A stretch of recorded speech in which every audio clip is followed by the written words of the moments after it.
So guys, for the first step, you want to head over to search and type in CMD. Then you want to run it as administrator. And then click on yes. And now once you run this, you want to type in netsh space int space IP space reset and click on enter. And now for the next step, you want to head over to search and type in view network connections. Click on it.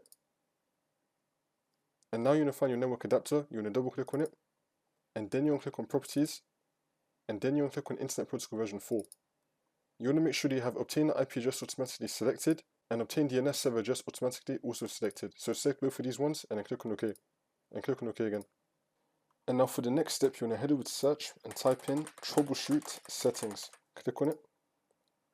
And now once you run this, you want to click on other troubleshooters.